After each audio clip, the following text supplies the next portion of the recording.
This will be obvious later, but my mom never told me any of these stories. Edie would have, but Mom didn't like bringing up the past. Though, when we adopted a stray kitten, she was the one who named it Molly.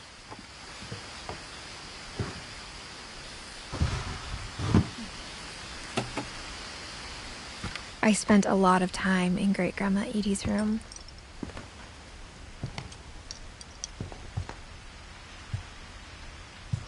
Louis died a week before we left, but Edie had already started to memorialize him.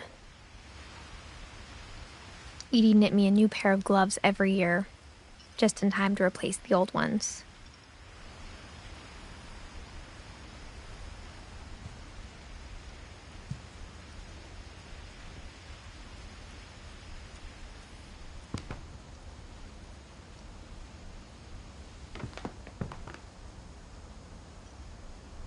Her room was like a museum.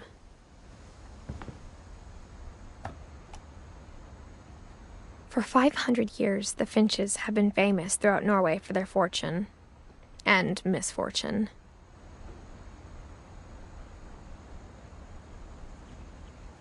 Odin Finch buries the latest victims of the family curse, his wife Ingeborg and their newborn son, Johan.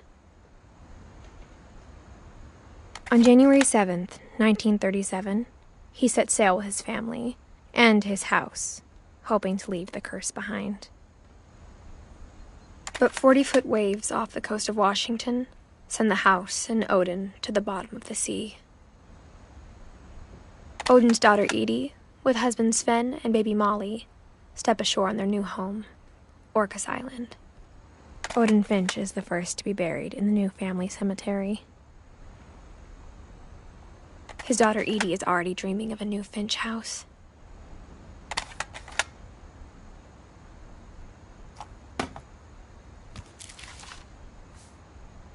Whatever's wrong with this family, it goes back a long ways.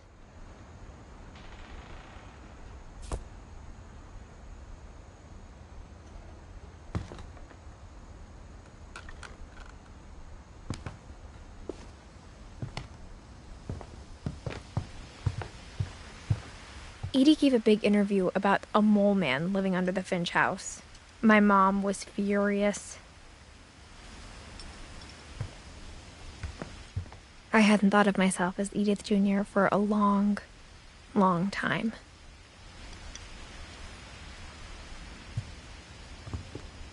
One summer, they evacuated the island, but Edie refused to go. For a few weeks, she was a celebrity.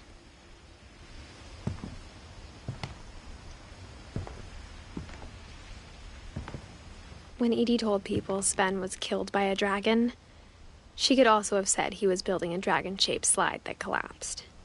She could have, but she didn't.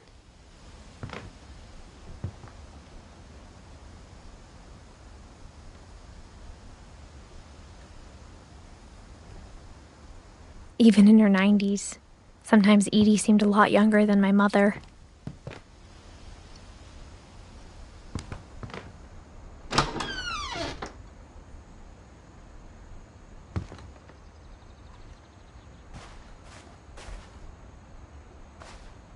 The only trace Grandpa Sam's first wife, Kay, left on the house was the pink bathroom. It was a pretty big trace.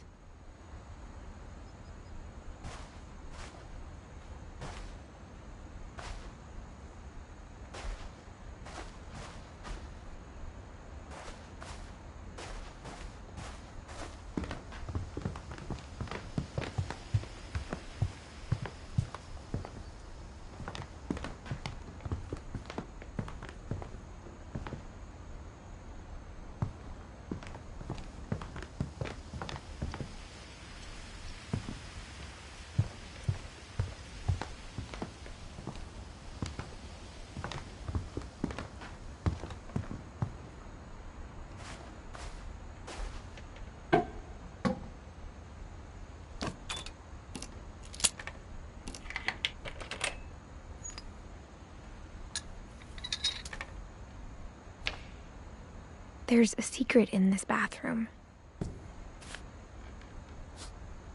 It's in the last place you would look. It isn't in the cupboard. It's hidden in this book.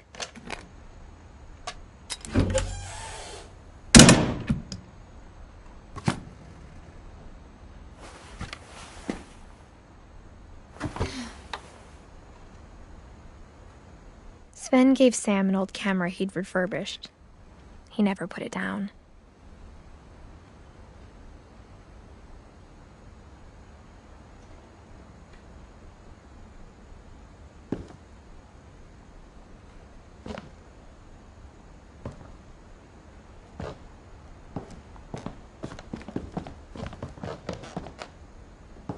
From the paintings on the wall, it was clear my brother Milton had been here before me.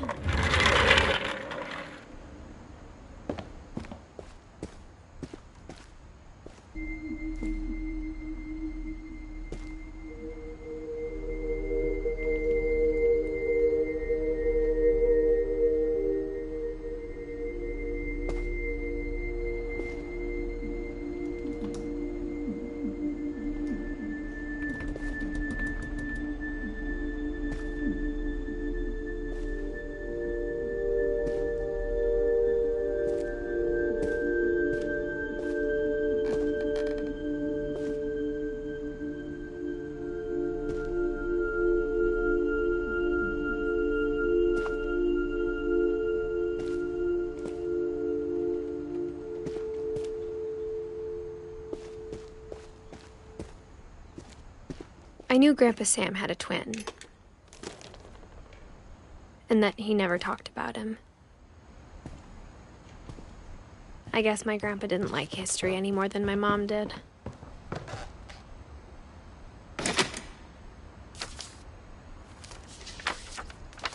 How I Want to Remember My Brother by Sam Finch. The thing I remember is that when he made up his mind, that was it.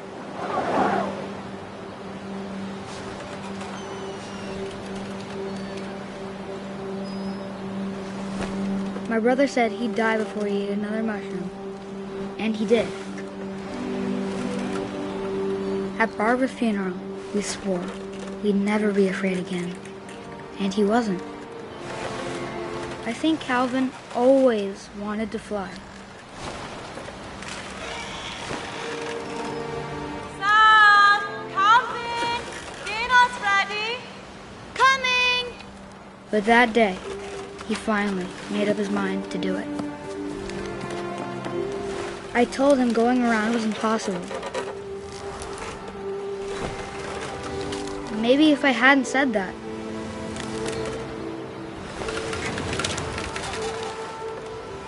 Calvin! I'm not gonna tell you again! Maybe if the wind hadn't picked up, then maybe he'd still be here. But I doubt it. I think he'd already made up his mind. That's what I want to remember about my brother.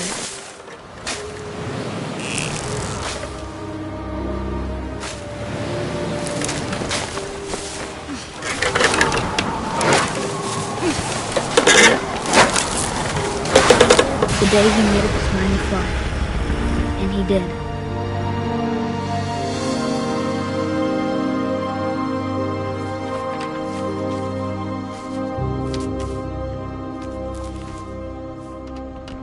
Calvin's story felt strangely familiar. When I was younger, I remember trying to do the exact same thing.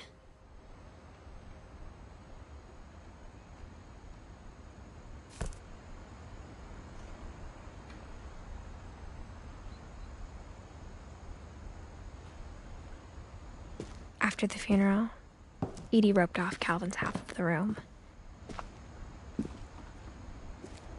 Mom said Grandpa Sam enlisted at 18 and never set foot in the room again.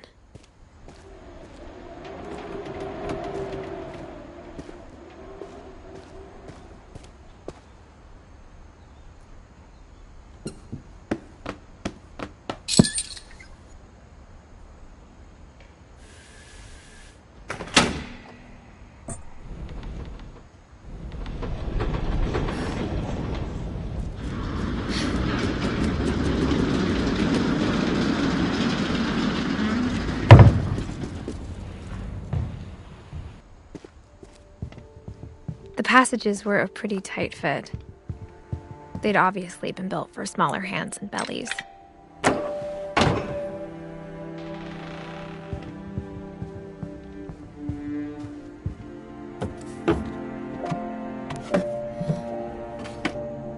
Growing up, I always thought of Barbara as a child star.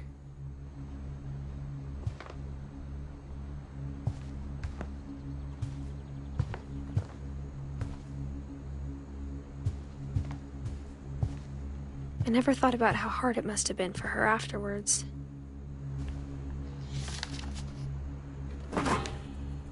Of all the stories people wrote about Barbara's death, I'm surprised Edie saved this one.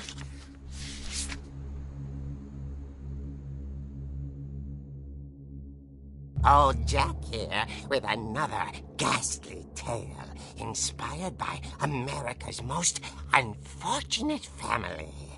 I'm calling it The Surprise Ending of Barbara Finch.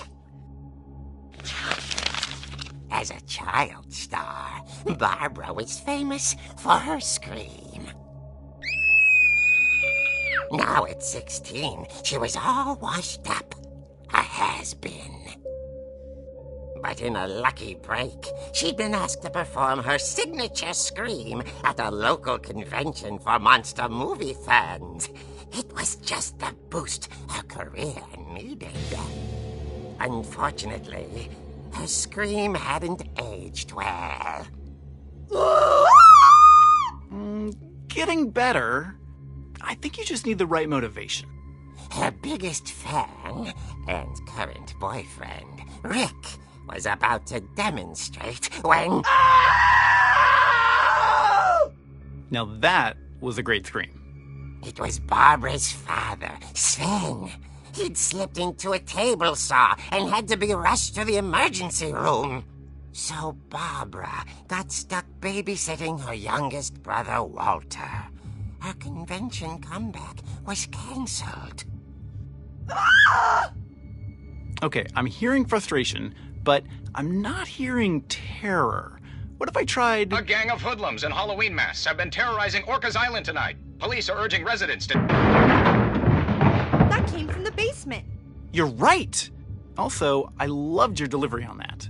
Why is your basement door locked? Because my dad likes making puzzles and secret passages.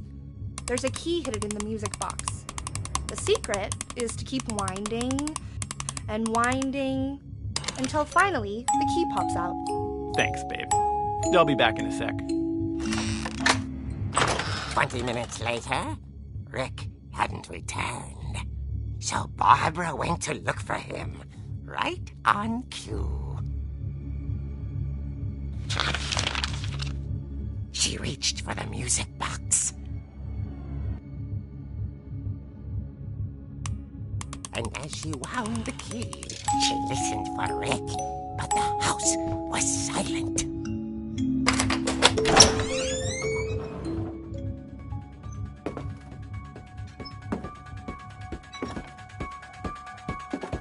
She found Rick's crutch and imagined the worst.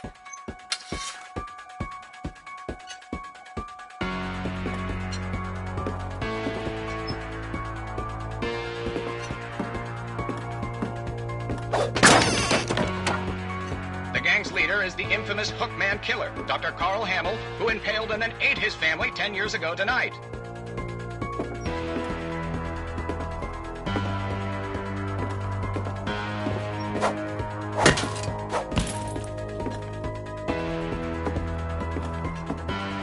The old fridge rattled and grew still.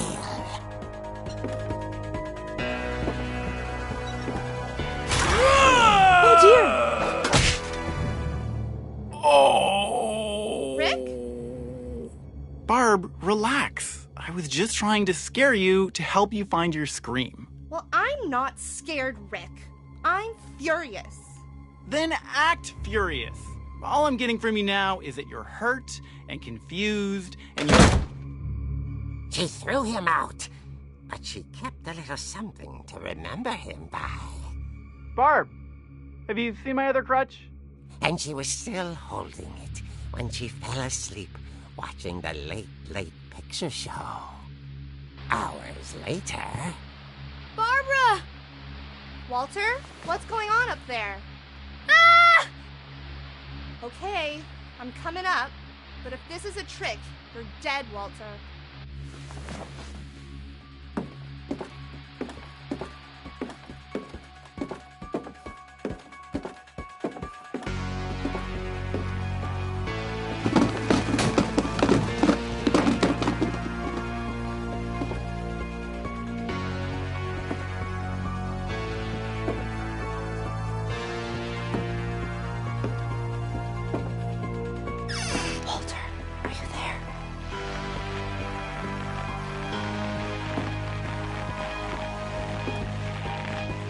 Walter had vanished, but his bedside radio was still on.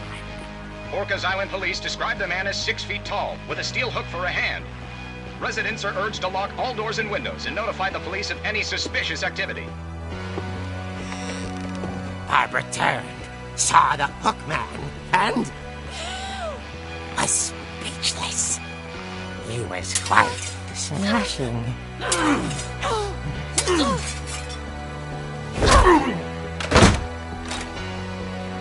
And the only was, he couldn't get enough of Barbara.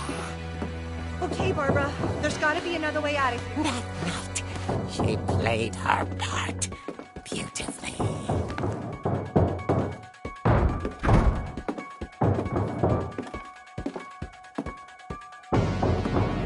She thought about abandoning Walter, but just couldn't do it. Molly's door hadn't been opened in years. The hinges groaned.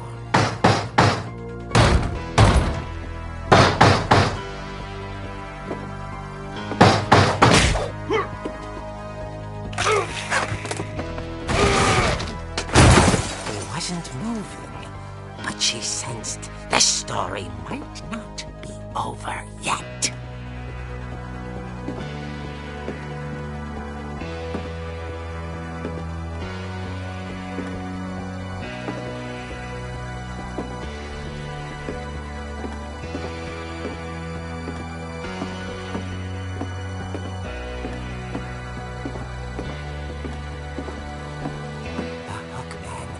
Vanished. She listened for his breathing, but all she heard was...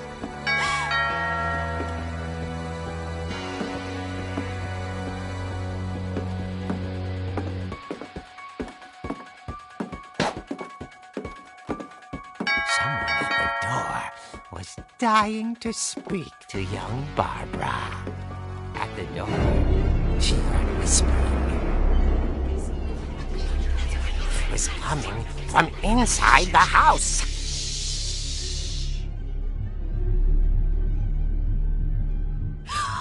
Oh dear. Surprise! Bravo, Barbara! You were wonderful. The monsters had come to surprise her. For Barbara, it was a dream come true.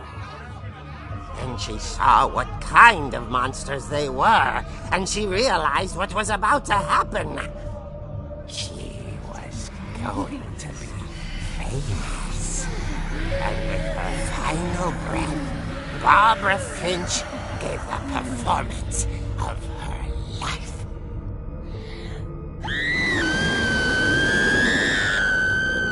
I wasn't there myself, but I hear Barbara was magnificent. Poor girl. She had a taste for stardom. But unfortunately, so did her fans. Of course, the police blamed it all on poor Rick, who disappeared the same night. And little Walter, hiding under his bed the whole time. He took it all pretty hard, but that's another story. As for Barbara, tucked inside the music box is all they ever found of her. Her ear. Now that's what I call a real eerie tale.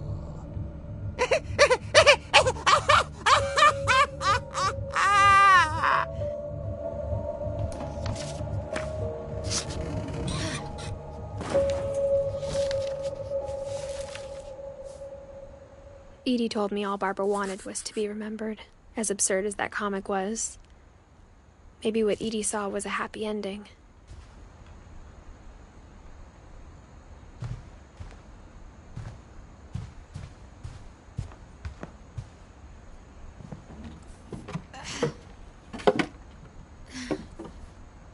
I guess now I know why Mom didn't like me playing with the music box.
Mom said the basement was off limits, unless I wanted another tetanus shot.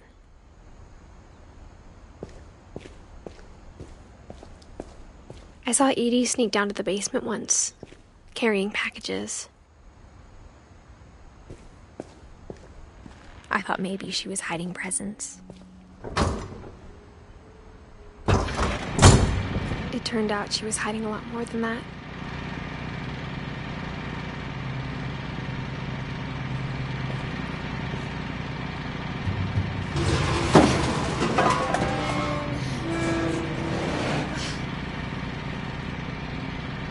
I remember asking Mom once about where Walter had gone. She said after Barbara died, he got as far away as he could.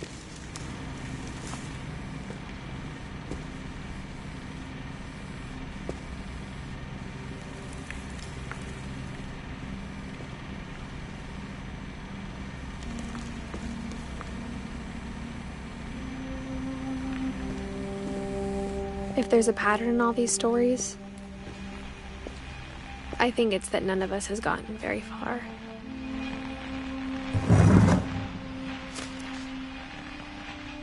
Goodbye, everyone.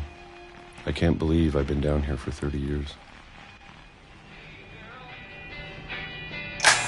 On that first day, after the shaking started, I didn't think I'd survive a week.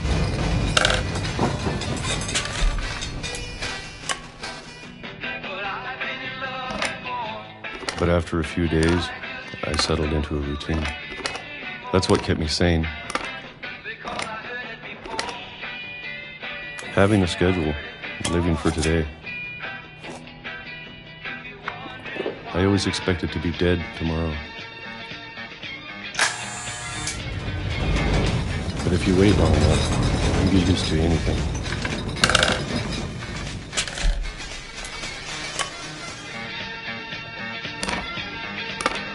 Even a monster on the other side of the door starts to feel normal.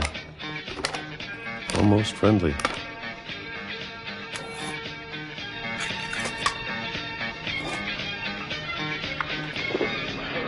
And then one day, everything just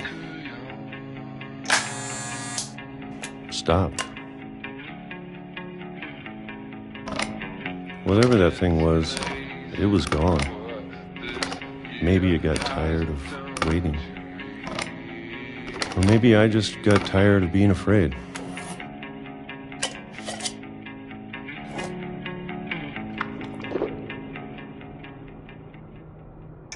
It's been a week now, the longest in 30 years.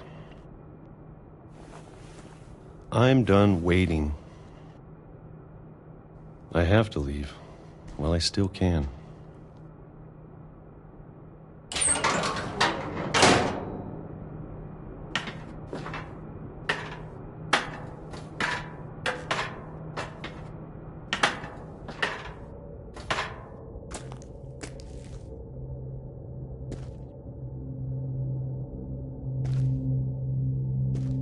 I know it's out there, somewhere.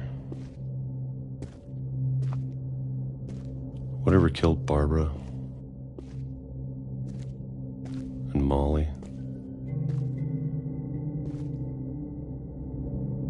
and Calvin.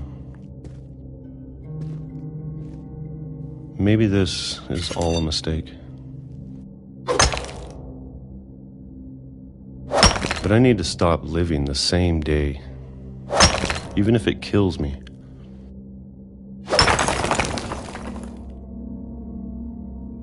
Whatever's out there, I want you to know I'm ready for it. I'm going to appreciate all of it, especially the food. I don't mind if I only have a year left, or a month, or a single week. I'd be happy with 1 year again. I can already imagine the sun on my face.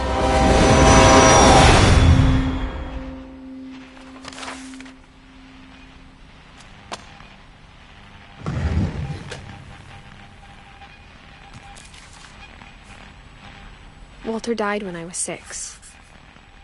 I can't believe my mom never told me he was down here.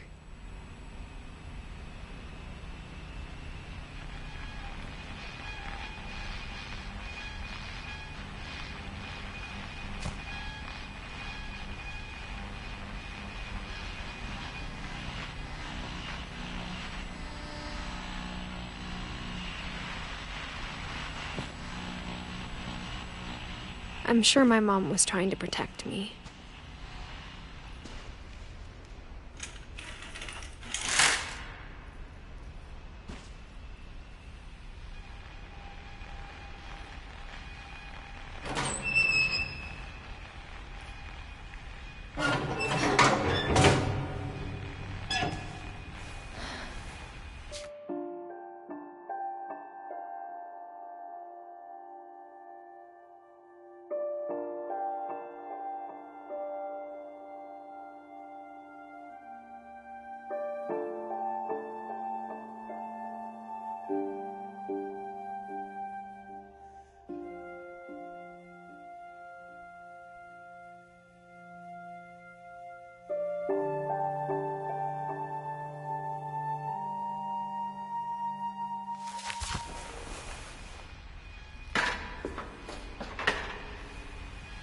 Maybe she was afraid I'd end up like Walter.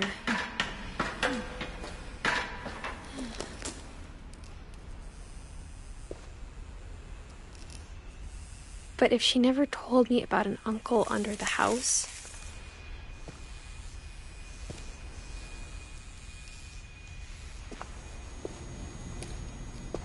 I can only imagine what else she was hiding. I don't want to make the same mistakes she made.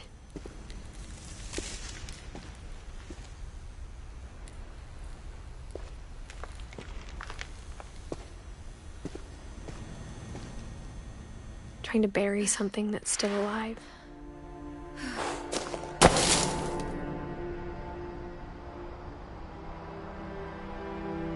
Now that there's only one of us left, or maybe 2, I thought it was time I heard the stories for myself and found out what happened to everyone else. But now I'm worried the stories themselves might be the problem. Maybe we believed so much in a family curse, we made it real.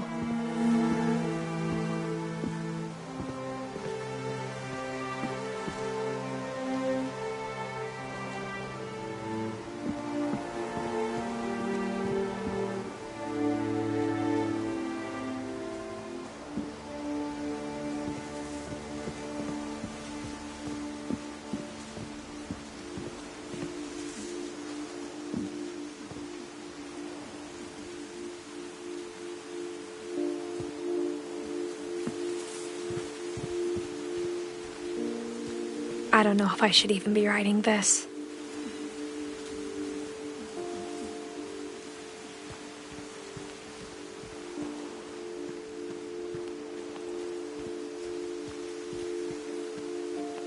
Maybe it'd be better if all this just died with me.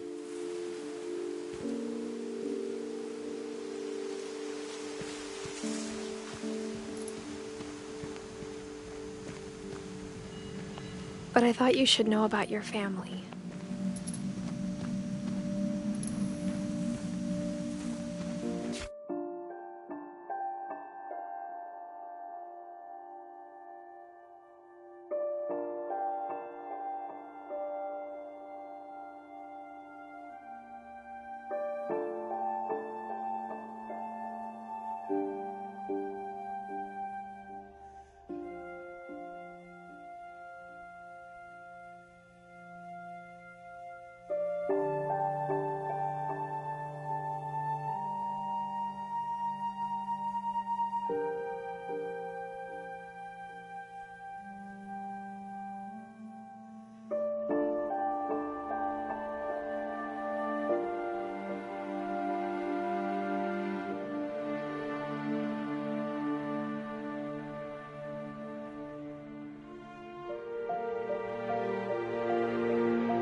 And the history you're a part of.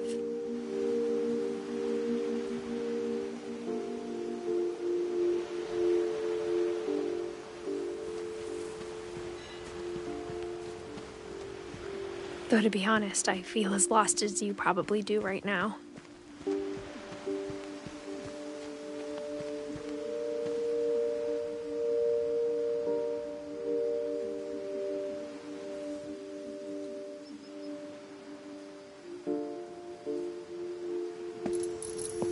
I think the people in these stories believed them, for what that's worth.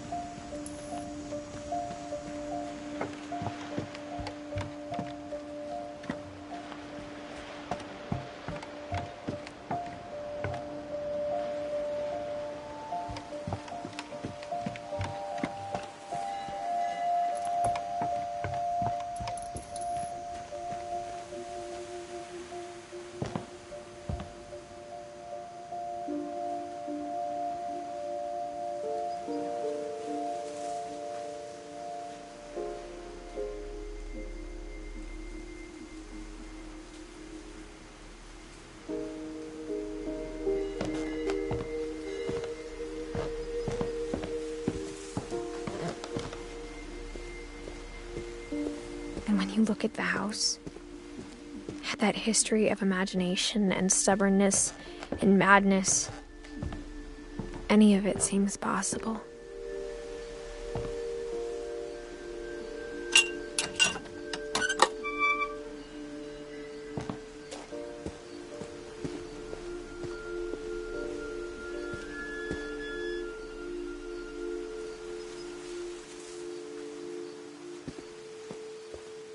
I think we've been surrounded by death for so long, we've just gotten used to it. What kind of family finishes building a cemetery before starting the house?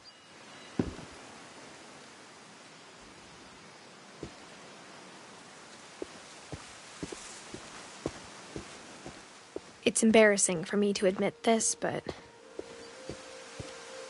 the pet cemetery made me more uncomfortable than the human one. 3 of the gerbils were mine, and 2 had been my fault.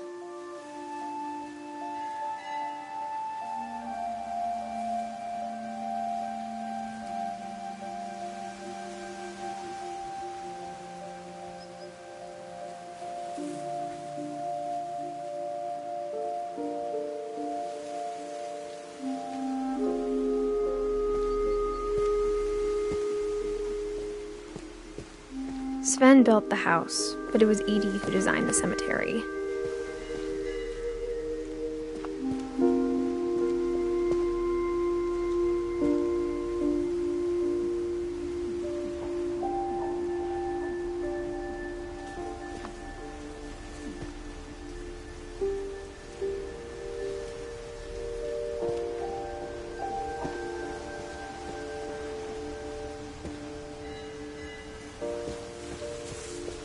I'm sure Odin's monument had been Edie's idea. My mom was always trying to move on, but for Edie, the past never went away.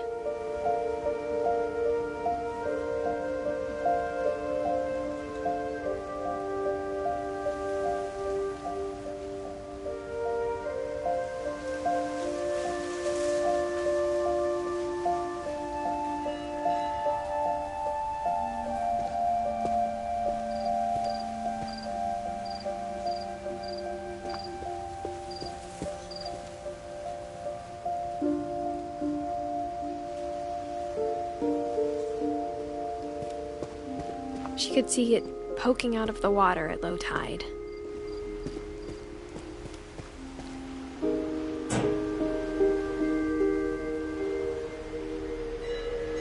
Edie said she dreamed about the old house every night.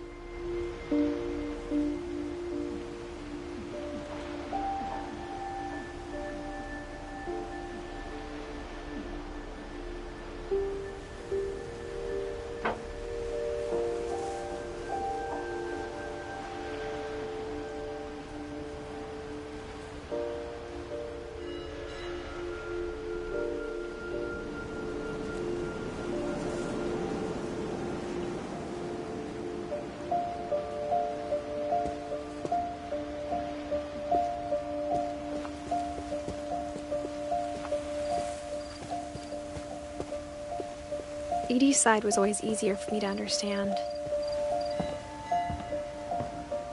But the older I get, the more I can see where my mom was coming from.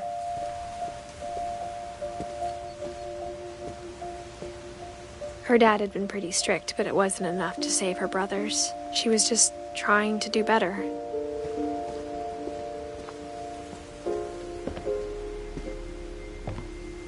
She lost 2 of her brothers, just like I did. I get why she tried so hard to protect us.